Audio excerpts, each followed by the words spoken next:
ഇന്നെൻ്റെ അമ്മമ്മയുടെ പിറന്നാളാണ്. അപ്പം ഞങ്ങൾ എല്ലാവരും കൂടെ അമ്മമ്മയ്ക്ക് സർപ്രൈസ് കൊടുക്കാൻ പോവാണ്. പക്ഷെ ഒന്നും അമ്മമ്മയ്ക്ക് അറിയില്ല. അപ്പോൾ ഒരു 7 മണിയാകുമ്പോൾ മേമ കേക്കും കൊണ്ട് വരും. പക്ഷെ മേമ വരുന്നൊന്നും അമ്മയ്ക്ക് അറിയില്ല. അപ്പം ഞങ്ങൾ എന്നിട്ട് നേരെ 7 മണിയാകുമ്പോൾ മേമയെ പോയി പിക്ക് ചെയ്തിട്ട് നേരെ അമ്മയുടെ അടുത്തേക്ക് കേക്ക് മുറിച്ച് സർപ്രൈസ് കൊടുക്കാൻ പോവാണ്. അപ്പം നമുക്ക് നേരെ മേമയെ വിളിക്കാൻ പോവായോ.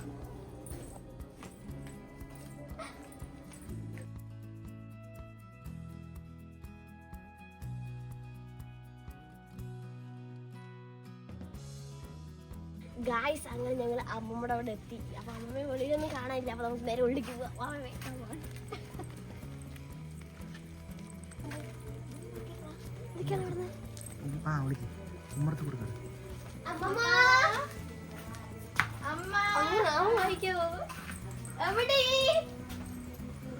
പ്രാർത്ഥനയിലാണ്. ഓ ഭക്തയായി അമ്മ വായിക്കാണ്. ശല്യപ്പെടുത്തണം. വായിച്ചിട്ട് വരട്ടെ ഗൈസ്. ഇതവിടെ അച്ഛനുണ്ട്. അച്ഛാ ഞാൻ വന്നു.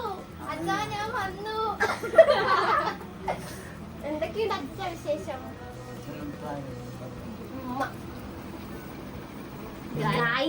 അമ്മമ്മ അവിടെ നാമം വായിക്കുകയാണ്. അപ്പൊ നമുക്ക് അപ്പോഴേക്കും കേക്ക് സെറ്റ് ആക്കാം. ഒരു പരിപാടി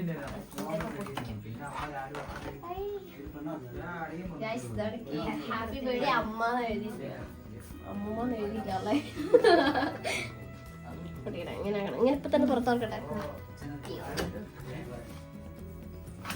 കേക്ക് പൊട്ടിക്കാനൊക്കെ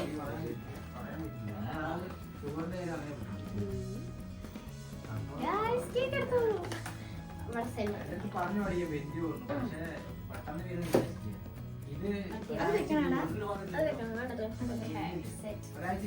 അപ്പൊ ഗായ്സ് ഇവിടെ കേക്ക് ഒക്കെ സെറ്റ് ആക്കിയിട്ടുണ്ട്. അപ്പൊ ഉമ്മർത്ത് സുയിത്ത് മാമൻ വന്നിട്ട് നമുക്ക് സുയിത്ത് മാമനെ നോക്കാം.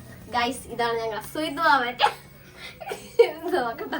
അപ്പൊ ഇതാണ് ഗായ്സ് സുയിത്ത് മാമൻ. അപ്പൊ ഗായ്സ് അമ്മ നാമം വായിച്ചു കഴിഞ്ഞു. അപ്പൊ നമുക്ക് അമ്മയെ വിളിക്കാൻ പോവാം. വായോ അമ്മ, കേക്ക് മുറിക്കാം. വായോ അമ്മ. Happy birthday. സന്തോഷാണോ അമ്മ? അമ്മമ്മ കരയിടും ഗായ്സ്. Book excitement. വരും അമ്മമ്മ. കേക്ക് മുറിക്കാം. സർപ്രൈസ്.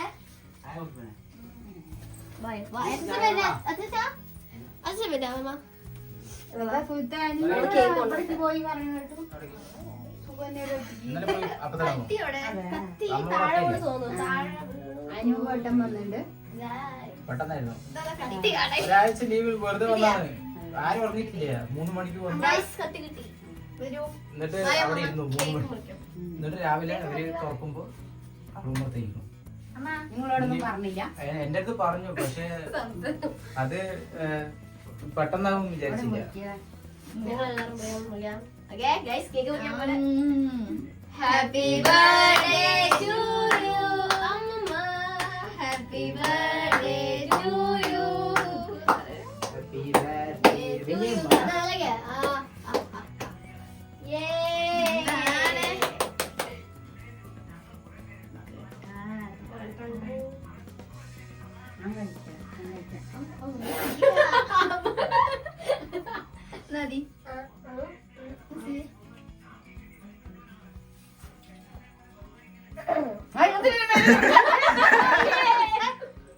എനിക്കൊരു പീസ് ഞാൻ എന്റെ അമ്മയ്ക്ക് കൊടുക്കാം.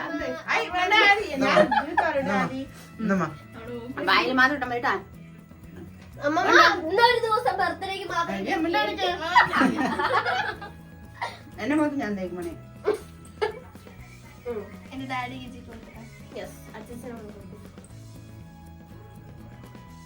കരഞ്ഞു. നമ്മുടെ സന്തോഷ കണ്ണിലാണ്. മിണ്ടാതിരിക്കാൻ ഞങ്ങളെല്ലാരും സർപ്രൈസ് കൊടുത്തേ.